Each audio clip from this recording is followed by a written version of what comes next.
Com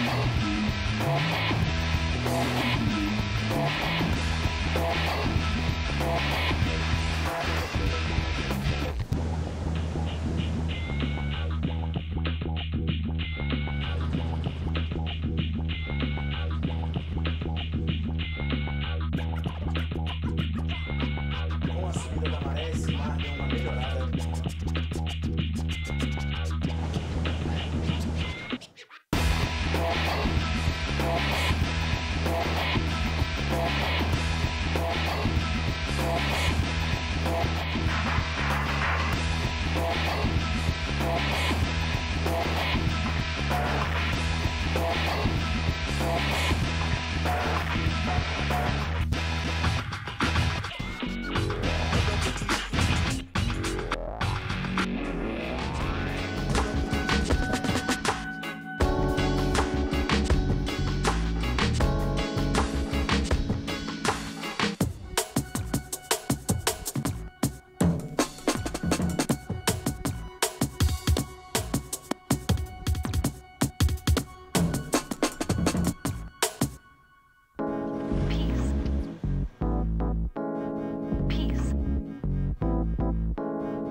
And understanding.3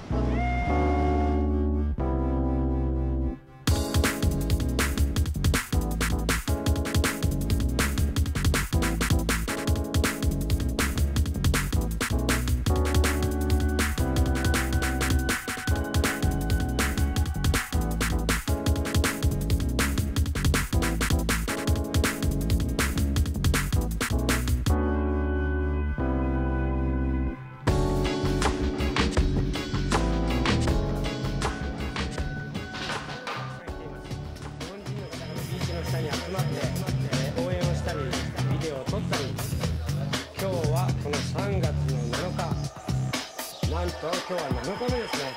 7日目ラウンド3の3ヒート目。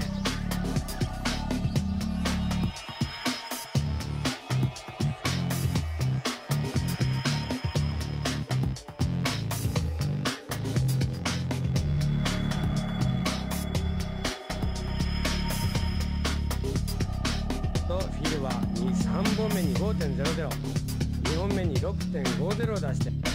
Com perfeição nessa sessão do inside aqui.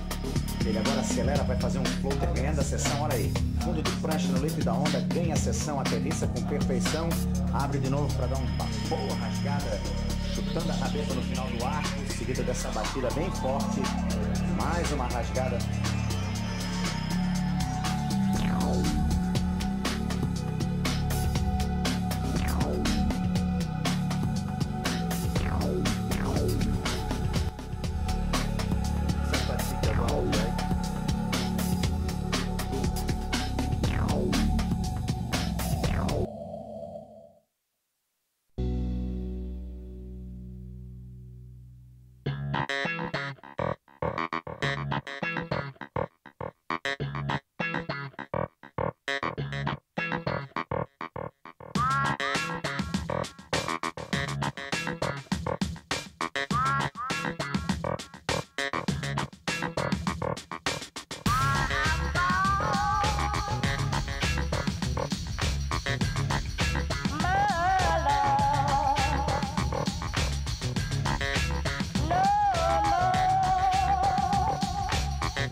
20 ans pour une compétition et des siècles pour un sport incroyable.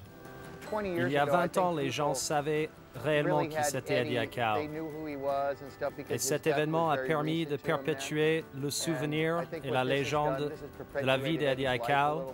Ce n'est plus un événement seulement hawaïen, mais vraiment international. Et Quicksilver a vraiment de la chance d'y être associé.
It's really close, man. I hope so. Biggest waves I've caught in my life out there today, so I'm just for anything. Regardless, I just that's one of the best days of my life. Who's in position? Let's watch the takeoff.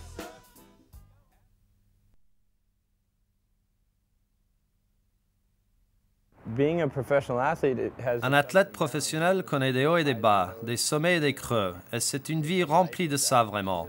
Et à cause de ça, quelque part, je voudrais quitter le tour parce que tu atteins de tels sommets quand tu gagnes, mais tu touches vraiment le fond quand tu perds.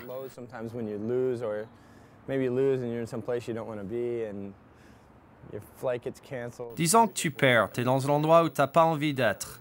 Ton vol est annulé, tu perds tes planches. Je ne sais pas, je sais pas. C'est peut-être aussi ce qu'il y a de mieux parce que tu gagnes tout cet argent, tu es devant une foule énorme. Il y a un côté très excitant à tout ça, tu sais. Mais derrière la façade, il y a le calme et le chaos. Il y a le bon et le mauvais.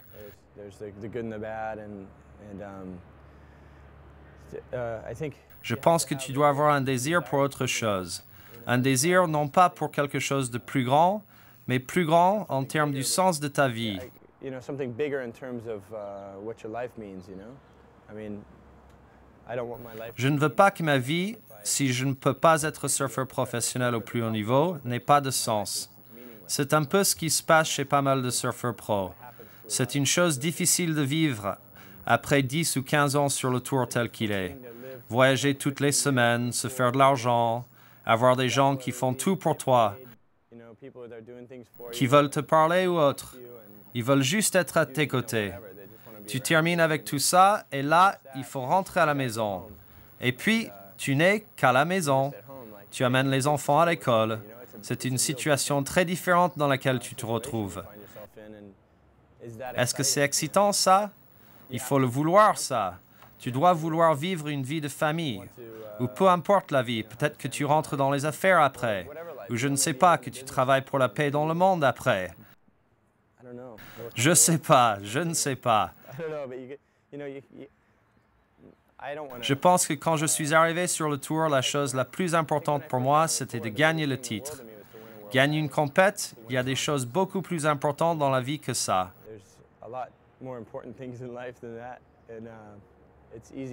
C'est facile à oublier, tu sais, quand je suis dans une situation comme celle dans laquelle je suis maintenant, étant sur le tour et bien placé, c'est facile à oublier qu'il y a des choses qui te font sentir bien mieux et qui sont bien plus importantes que ça. C'est une euphorie éphémère.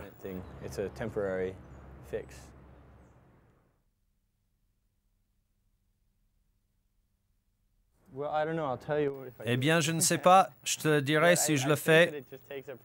Je crois que ce qu'il faut, c'est de m'y prendre comme pour toute l'année, parce que j'ai bien surfé jusque-là. J'ai gagné 4 compètes saison, tu sais.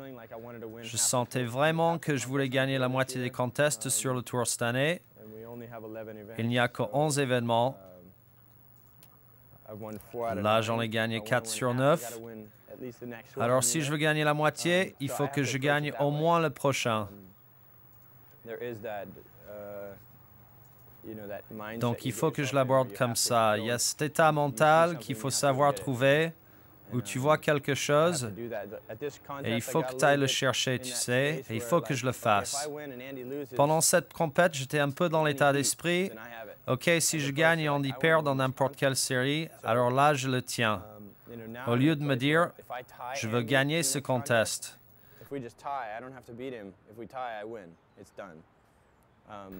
Donc maintenant, je suis dans une situation où si je termine ex aequo avec Andy à la prochaine compète, si on ne fait que ex aequo, je n'ai même pas besoin de le battre. On est ex aequo, je gagne, c'est fini. Donc ça, je le sais déjà d'entrée. Si je termine 9e ou moins, je ne gagne pas plus de points. On peut regarder toutes les statistiques, mais au final, je vais y aller pour gagner cette prochaine compétition. Tu sais, je veux gagner le prochain événement, et si je le gagne le prochain, je n'aurai plus à me soucier des chiffres ou à me soucier de quoi que ce soit. Je ne veux pas penser, j'ai besoin d'être 5e ou je dois être 3e. Ça n'a rien à voir avec ce que fait l'autre mec. Il ne s'agit que de moi. Je dois prendre sur moi-même, avoir cette confiance en moi, y croire. J'ai déjà très bien surfé cette année, alors pourquoi pas juste y aller et faire le petit plus.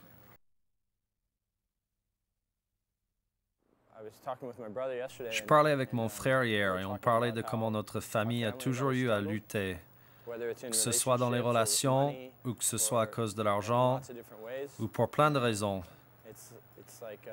C'est un peu... Je crois que les gens ne se rendent pas compte qu'ils prennent plaisir en luttant. Ils aiment les challenges et les difficultés, tu sais. Probablement la raison pour laquelle je suis si bon compétiteur au niveau professionnel, c'est que j'ai toujours aimé les challenges et je suis à l'aise avec ça. Je suis habitué à ça. Ma famille est comme ça. Et parfois, je crois que c'est ce qu'il faut pour être champion dans un sport. Et ce n'est pas nécessairement une bonne chose, tu sais. Donc, si tu peux te servir de ça pour... Si je peux prendre ça et m'en servir pour améliorer ma vie, alors c'est une bonne chose. Mais si ça devient une obsession du style « je dois gagner le 7e titre, je dois faire ceci ou cela », alors je n'aurai rien appris réellement. Je pourrais peut-être gagner le 7e titre dans 3 semaines, Je pourrais ne pas le gagner cette année ou je pourrais ne jamais gagner un 7e titre. Il faut que je sois bien avec moi-même par rapport à ça. Ça me briserait le cœur si je ne le faisais pas, mais si je ne le faisais pas, il y aurait peut-être une leçon là-dedans qui serait encore plus grande. Apprendre à partir sur la bonne vague ou prendre la bonne décision dans la série. Pour moi, c'est un voyage spirituel, je suppose.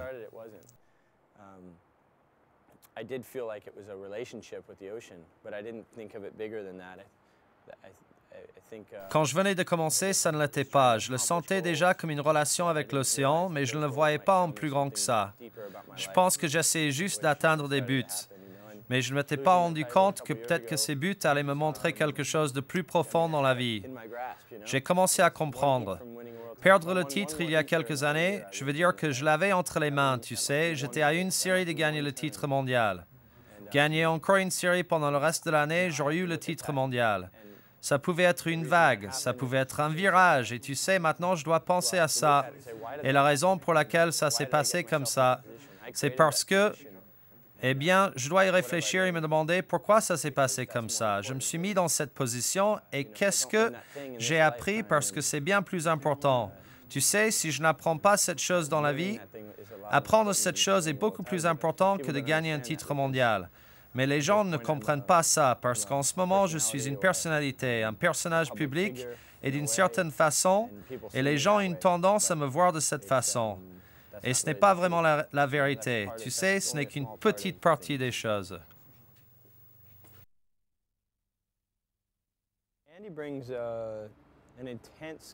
Andy amène un talent immense et compétitif et un surf incroyable au sport. Tu sais, il est capable de faire des choses que très peu de surfeurs ont été capables de faire en compétition. Il a un vrai don. Il peut être dans une situation où l'autre gars a une bonne vague dès le départ et tu pourrais te dire « Ah, c'est lui qui a le contrôle. » Puis tout d'un coup, l'autre gars a besoin d'une combinaison de vagues. Et Andy vient de prendre 2 vagues que l'autre n'a même pas regardées parce qu'il a un sens aigu, un bon feeling pour choisir ses vagues et comment les surfer, tu sais. Il est vraiment connecté avec l'océan et il sait exactement ce qu'il fait. Il y a une partie de moi qui ressent que c'est la personne que je recherche depuis le début de ma carrière. D'une certaine façon, parce que bien que je me suis déjà senti défié avant, je ne me suis jamais senti défié par quelqu'un régulièrement. À chaque fois, mon challenger était un gars différent. Sunny une année, Rob l'autre, Shane Bashan une autre, et puis Sonny Garcia encore une autre année. Peu importe. Ça changeait tout le temps avec une personne différente à chaque fois.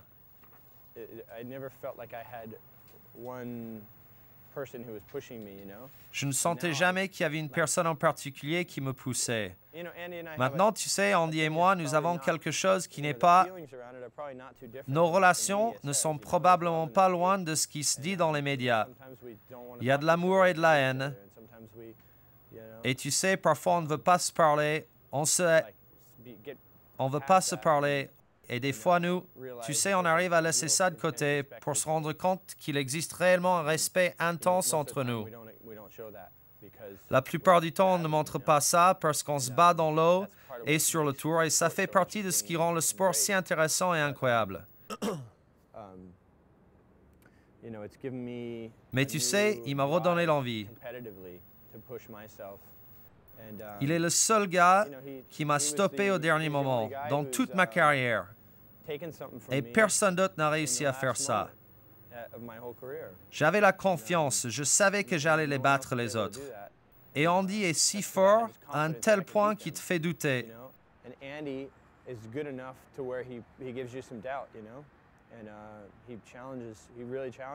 Il me lance un vrai défi, et bien que je ne sache pas si je vais refaire le tour l'année prochaine, il y a une partie de moi qui veut le faire, parce que je pense être le seul à pouvoir le battre. Je pense que je suis assez compétiteur pour pouvoir me pousser à un autre niveau, tu sais. Il fait sortir ça de moi. Mais je ne vois personne d'autre sur le tour qui soit assez compétiteur pour trouver ça en eux-mêmes. Il faudrait qu'ils aient un coup de chance incroyable parce que Fanning est incroyable, Taj est incroyable, Parko est incroyable. Mais ils n'ont pas ce côté compétiteur, tu sais. Mais moi, je l'ai, et Andy aussi. C'est la seule chose qui fait la différence entre nos scores et les scores des autres. Ce n'est pas le côté surf, c'est autre chose. C'est une pulsion interne à vouloir se tuer mutuellement.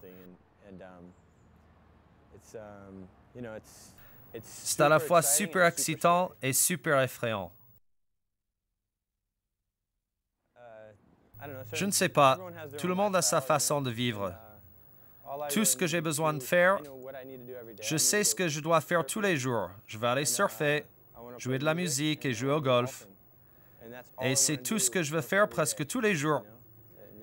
Et puis être entouré des gens que j'apprécie, ma famille et mes amis. Et c'est à peu près tout. Je n'ai pas vraiment besoin de... Je n'ai pas besoin de beaucoup plus que ça.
Bonjour, nous sommes aujourd'hui sur la plage d'Osgore, face au golfe de Gascogne, quelque part dans les Landes.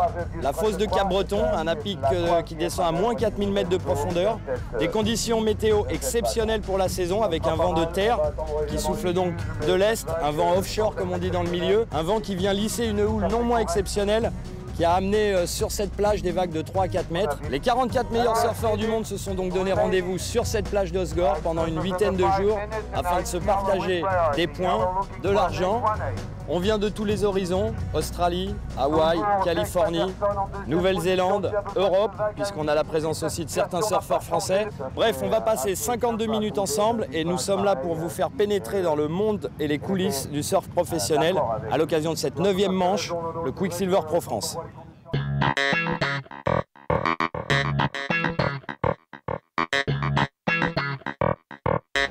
Vendredi 23 septembre 2005, la plage d'Osgore est en pleine effervescence alors que les 44 meilleurs surfeurs de la planète se préparent à en découdre. Ces types-là sont les meilleurs au monde. Et c'est pourquoi ils sont dans le top 44. Et pour en faire partie, alors qu'il n'y a que 44 places, il faut avoir un talent incroyable.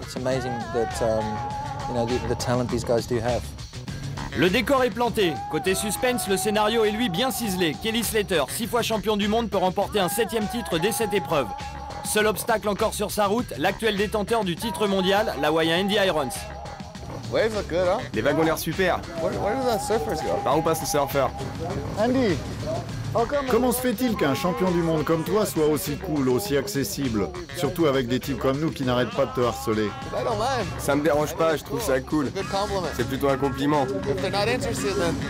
C'est mieux que de n'intéresser personne. On va par là?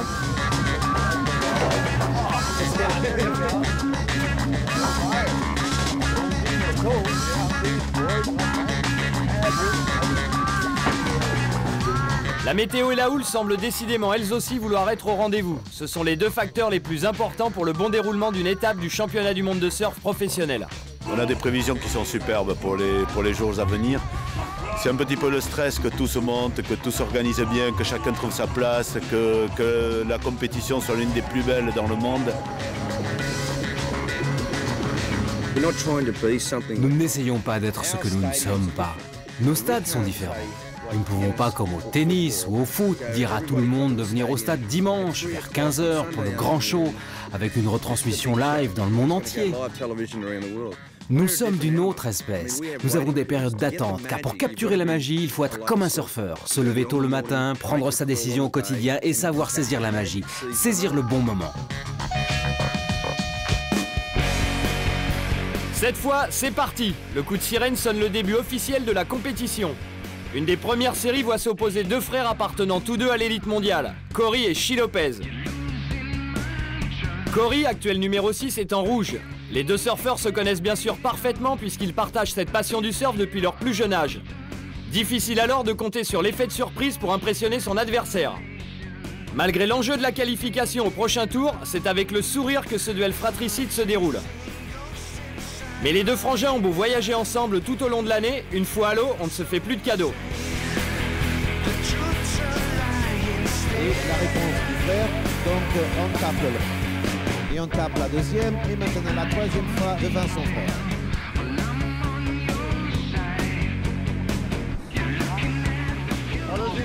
Comment on se sent quand on surfe contre son frère? C'est cool, on était juste tous les deux à l'eau. Il m'a battu à la rame vers la fin. Il n'y a plus d'amour fraternel.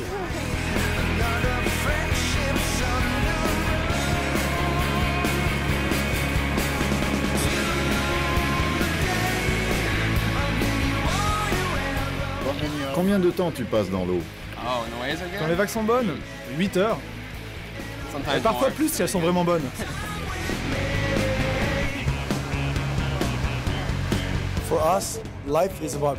Pour nous, la vie, c'est la liberté.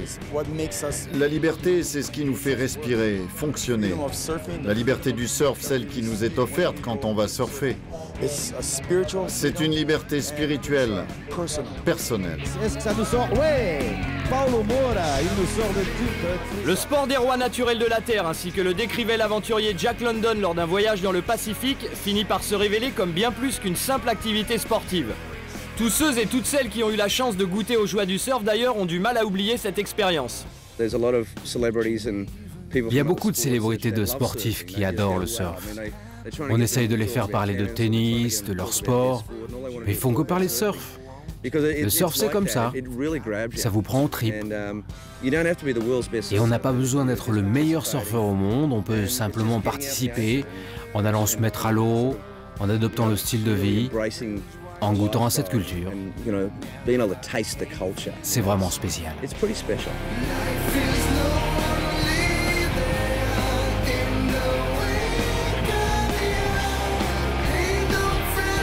Attention, ça surfe et c'est Phil McDonald, deux finalistes battus à Preston. Il a une superbe ligne de vague dans cette droite. Et regardez, c'est sa deuxième vague. Et Slash a décidé d'enlever. Encore une enlève. Et il a fait. Surfeur en rouge, le voici. Taj in the tube, in the barrel. Les vagues sont vraiment bonnes pour des grosses manœuvres. J'ai même réussi un petit tube, c'était bon. Je savais que ça allait être très difficile comme série. Oki aurait pu avoir un 10 s'il était sorti de son gros tube. Donc ouais, je suis plutôt content du résultat parce que ces gars-là sont très durs à battre. Le surf professionnel a connu divers changements au cours des 10 dernières années. Parmi les plus importants, les critères de jugement. Les surfeurs évoluent en effet sous les yeux attentifs d'un panel de juges internationaux, tous accrédités par l'ASP, l'Association des surfeurs professionnels. Les vagues sont ainsi notées sur une échelle de points allant de 1 à 10, le tout sous le contrôle du chef juge international, toujours prêt à intervenir en cas de doute ou de litige. Mais tout le monde ne se reconnaît pas dans le surf de compétition, et certains préfèrent le surf en liberté aux coups de sirène et aux critères de jugement imposés. Quand on vient ici sur la plage durant cette compétition et qu'on voit tout ce monde, les photographes, l'élite des meilleurs surfeurs, on ressent cette vibration, cette atmosphère compétitive. C'est intéressant pour moi car je n'ai jamais aimé surfer en compétition. Je n'ai jamais aimé la dimension compétitive du surf. Mais nous partageons tous la même chose qui nous a fait commencer à surfer, cette chose qui nous a donné le sourire, qui nous a rendus si heureux. Rien d'autre au monde ne nous fait sentir comme ça, alors on surfe.